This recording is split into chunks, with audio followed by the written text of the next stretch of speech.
Shalom Aleichem, Besem Yeshua HaMashiach, Bapak Ibu, Saudara-saudari terkasih dalam nama Tuhan Yesus Kristus.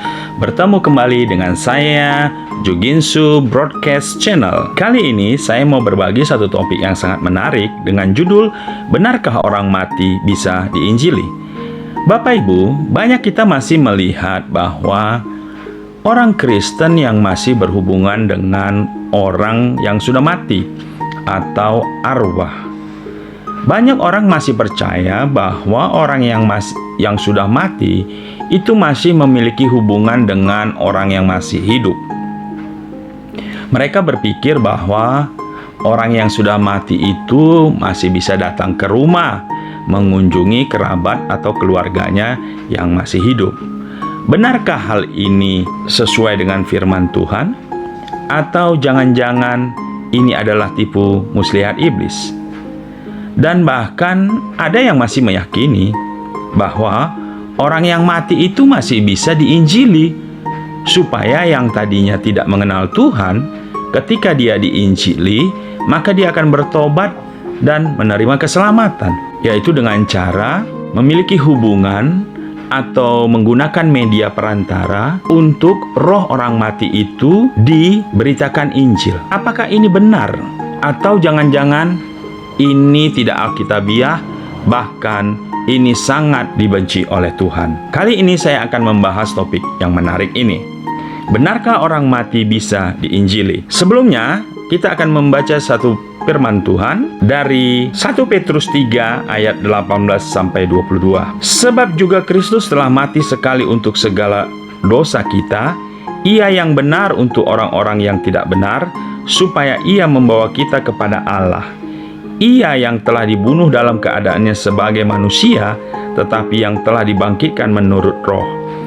Dan di dalam roh itu juga ia pergi memberitakan Injil kepada roh-roh yang di dalam penjara, yaitu kepada roh-roh mereka yang dahulu pada waktu Nuh tidak taat kepada Allah. Ketika Allah tetap menanti dengan sabar waktu Nuh sedang mempersiapkan bahteranya, di mana hanya sedikit, yaitu 8 orang yang diselamatkan oleh air bah itu. Juga kamu sekarang diselamatkan oleh kiasannya, yaitu baptisan, maksudnya bukan untuk membersihkan kenajisan jasmani, melainkan untuk memohonkan hati nurani yang baik kepada Allah oleh kebangkitan Yesus Kristus, yang duduk di sebelah kanan Allah setelah ia naik ke sorga, sesudah segala malaikat, kuasa, dan kekuatan ditaklukkan kepadanya. Apakah ada kesempatan setelah kematian? Ini pertanyaan yang sangat esensi sekali. Bukankah Yesus memberitakan Injil kepada roh-roh orang yang telah meninggal pada zaman Nuh? Seperti yang tertulis 1 Petrus 3 ayat 19-20 yang sudah kita baca tadi. Lihat, kalau kita perhatikan dengan teliti, maka sebetulnya Yesus bukan untuk memberitakan Injil keselamatan, tetapi memproklamirkan, dalam bahasa Yunaninya keruso, kebenaran Allah untuk mencelikkan mata mereka yang sudah mati dan ada di dunia orang mati, mengapa mereka dihukum. Jadi jelas, di sini Yesus turun ke dalam kerajaan maut, dunia orang mati, bukan untuk menginjili mereka supaya mereka menerima Yesus. Tidak. Tetapi Yesus mau memproklamirkan, memberitahu kepada orang-orang yang sebelumnya sudah mati, yang sudah disampaikan kabar keselamatan itu kepada nabi-nabi sebelumnya, tetapi mereka tidak percaya, seperti pada masa Nuh, di mana Allah setia menunggu ketika Nuh menyampaikan kabar keselamatan itu.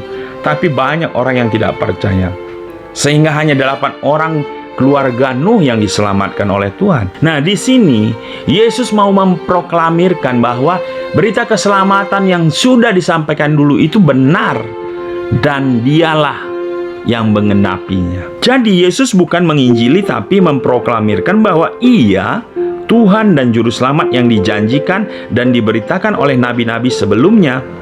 Dan Yesus yang dijanjikan itu sudah mengambil kunci maut dan kerajaan maut, dan Dia menang dari kematian. Ini kunci, sehingga kita tidak diperdaya lagi oleh iblis, setan, yang menuduh kita atau mempengaruhi kita bahwa orang yang mati itu masih bisa diberitakan Injil. Ini adalah tipu muslihat iblis.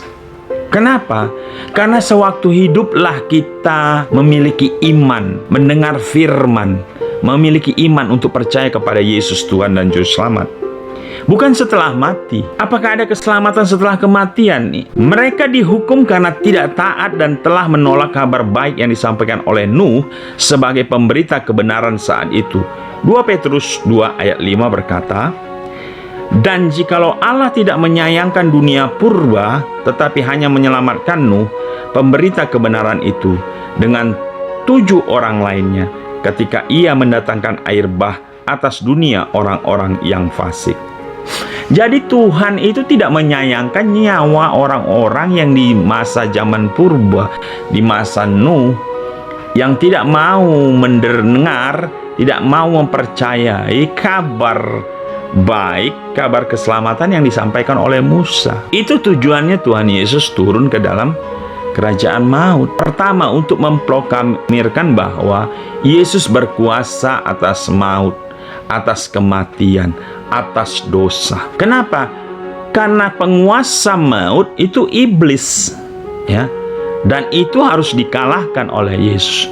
Dan Yesus sudah mengalahkannya 2000 tahun yang lalu ketika darahnya tercurah di kayu salib. Lalu pertanyaan, yang berkuasa atas maut itu siapa sih? Ibrani 2 ayat 14 sampai 15 berkata, "Karena anak-anak itu adalah anak-anak dari darah dan daging." Kita ini ya, anak-anak dari darah dan daging.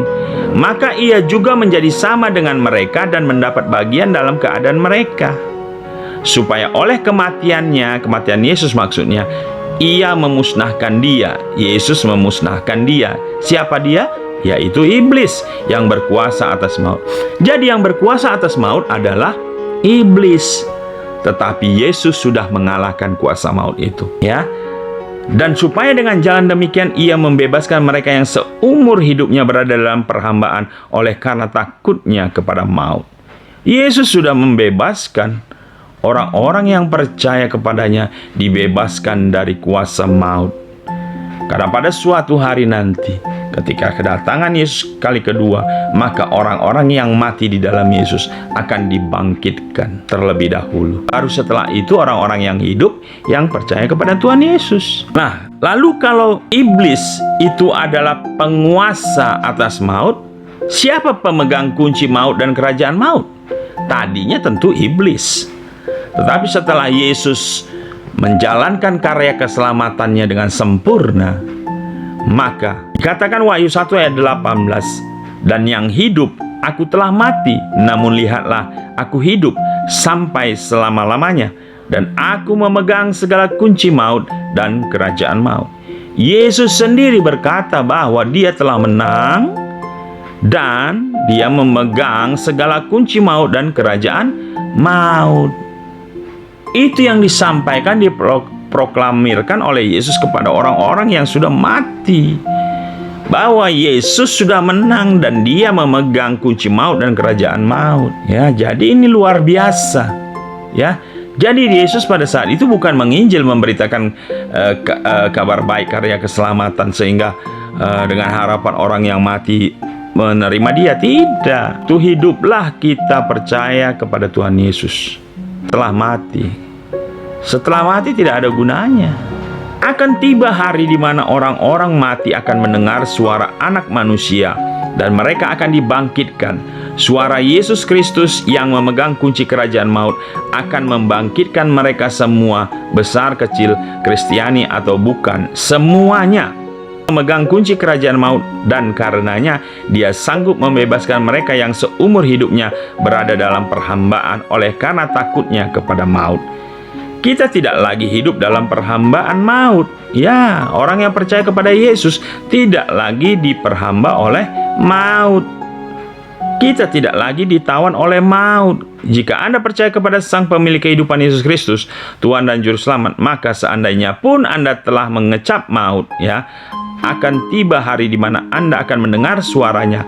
Akan tiba hari di mana Anda akan mendapatkan tubuh seperti tubuh Yesus, yaitu tubuh kemuliaan. Jadi jelas, walaupun kita nanti mati, ya, mati secara fisik, Tapi ingat, roh kita itu sudah diselamatkan oleh Tuhan. Jadi iblis tidak lagi berhak untuk mengajak membawa kita kepada kerajaannya. Itu kebenarannya. Kita tahu kematian itu ada minimal 3, yaitu kematian roh ketika manusia terpisah dengan Allah, kematian fisik ketika kita meninggal dunia, lalu kematian kekal nanti setelah penghakiman masuk ke neraka. Itu kematian kekal, disiksa dan sebagainya. Walaupun ada satu lagi kematian, yaitu kematian akan keinginan daging, ya. Ini jelas kita tidak perlu ragu, karena kita tidak ditawan oleh iblis atau setan. Karena kita bukan penduduk bumi ini, kita penduduk surga. Kita bersama Tuhan Yesus. Luar biasa. Tuhan melarang berhubungan dengan arwah. Kenapa Tuhan melarang kita berhubungan dengan arwah? Karena ada tertulis, ya, Yesus sendiri tidak pernah mengutus murid-muridnya untuk memberitakan Injil kepada dunia orang mati, untuk menyelamatkan mereka yang belum pernah mendengar berita tentang Injil keselamatan.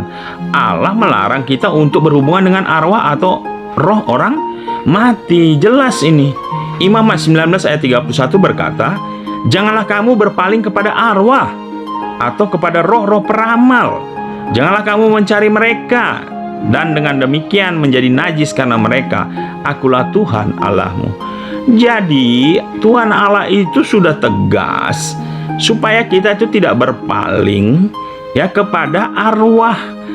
Ya, arwah ini masih orang mati, ya, orang mati, atau kepada roh-roh peramal, dukun, paranormal. Jangan kamu mencari mereka, dan dengan demikian menjadi najis karena mereka. Akulah Tuhan Allahmu.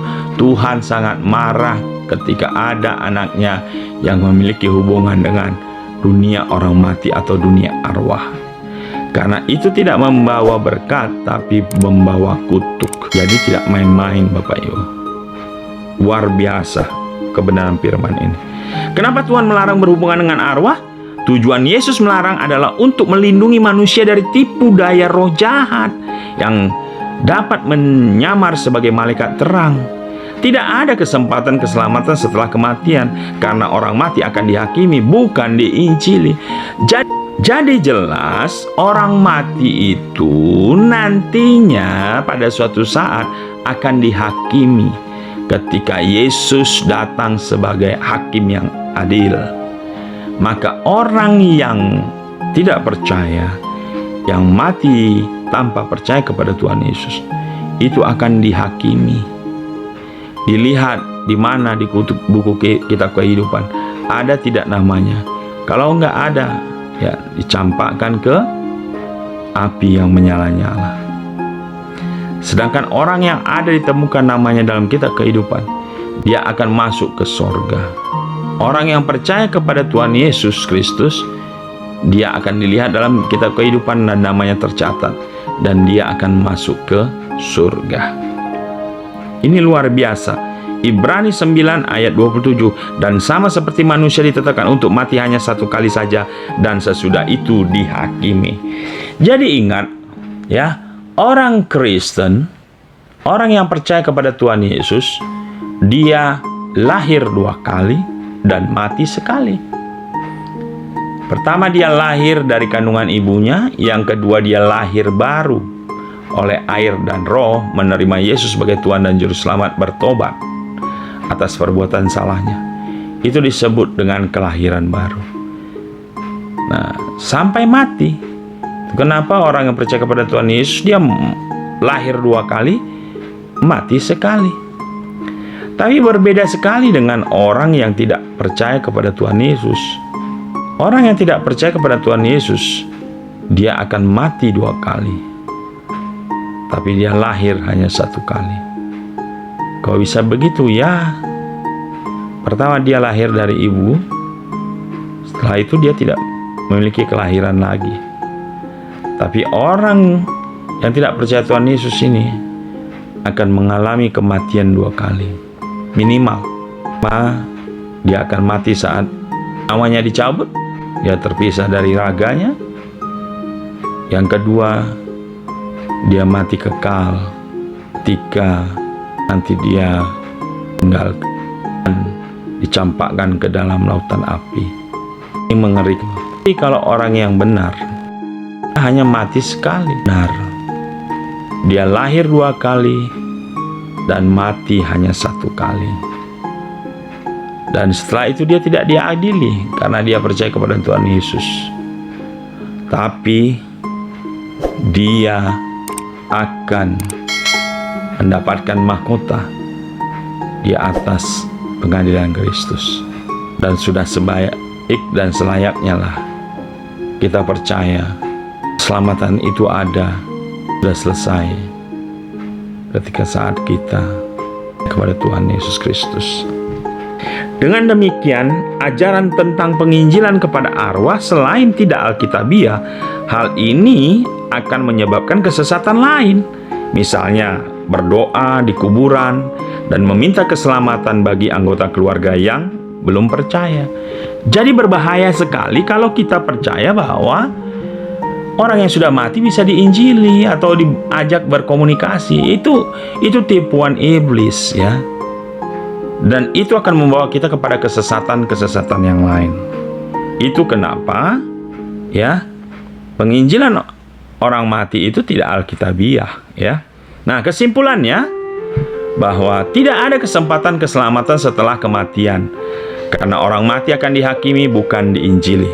Ibrani 9 ayat 27. Tidak ada gunanya menginjili orang mati, karena orang mati tidak lagi memiliki hubungan dengan orang yang hidup, ya. Jadi kalau ada yang melihat bermimpi ada keluarganya yang baru meninggal atau yang sudah meninggal datang ke rumah, pastikan itu sesuai Alkitab, itu bukanlah roh orang yang sudah mati itu, tetapi itu adalah roh jahat yang berusaha untuk menipu atau menyamarkan perbuatan-perbuatan dari iblis itu sendiri.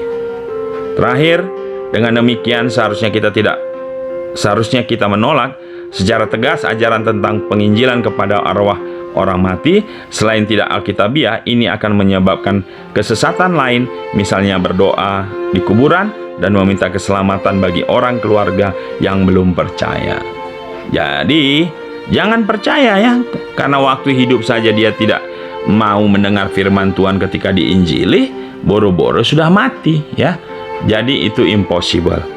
Demikian Bapak Ibu, saudara-saudari terkasih dalam nama Tuhan Yesus Kristus, sharing yang bisa saya sampaikan. Pastikan kita mengenal firman Tuhan dan hidup di dalam kebenarannya. Jangan lupa bagikan Juginsu Broadcast dan Juginsu Official Channel kepada teman-teman Bapak Ibu. Dan jangan lupa like dan subscribe. Tuhan Yesus memberkati.